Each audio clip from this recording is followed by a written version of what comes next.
dubbatu tun. Namni lameen beekaan afaan natti hin barinii wallaalaan afaan nan marinii yoo jirri lameen kun na keessa jiraachuu baate ani niin dhumaa jette onnummaan feete hoo. Maal jechuu barbaadeeti? Har'a gameessi keenya Yaayaa Bashiir oppidiyoonis qabsooftee jirti maaf dagatamtii jee.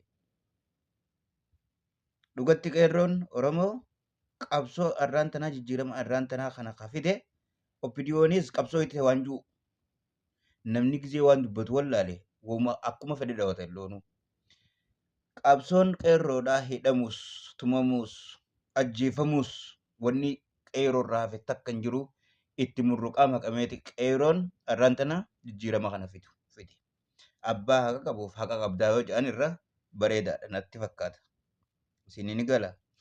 Ammoo dhaabni arraan tana biyya bulchaa jirus qeerroon sanis teenya obboleewwan keenya ilmaan keenya osoo jedhanii irra dhumti akka Yaayaa Bashiir kanatti gartee oppidiyoonis qabsooyte oppidiyoon waan takka qabsooyte waan takka harka irra qaqqabdee harka irra qabuun san qabsoo miti qabsaa'an itti jetanii itti baqanii itti wareegamanii akka qeerroo sanitti qabsaa'udha. Kuni soba jechuun barbaada Yaayaa Bashiir.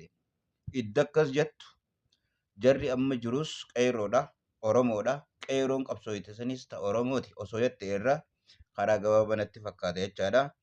Kanaafuu qabsoo qeerroon Oromoo irratti wareegamtee lubbuu nama meeqaa irra dhabdee qabsoo dhufte san maqaa nama biraa bakka buusuu hin ayyamnu arraas borus kana jechaadha.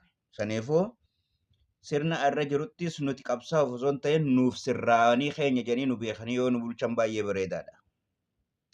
Kanaafuu dhaabni arraan tana biyya bulchaa jiru xilaata alagaadha Amaara Tigirii jechuutti hin jirru Oromoodha saba Oromooti guutuun isaanii garuutu akka gaafa sirna alagaatii wajjin nu bulchan sanitti arraas nu laaluun isaanii adooddii takka akka nu hin qabne nu garsiisa jechaadha. Kanaafuu qabeenya Oromiyaatti Jimaanis qabeenya Oromooti kana hundarraa hoo kaasanii mirga keenya akka nu kabajan isaan gaafanna jechaadha dhiifamaa wajjin. Ammoo qabsoon qeerroo Oromoo abbaa tokkoonuu hin sharafamtu saa'iballee hin qabdu. Qeerroon qeerroodha. Injifannoon ta'a qeerroo Oromooti. Jijjiiramni arra dhufe kun bu'aa qeerroo Oromootiin.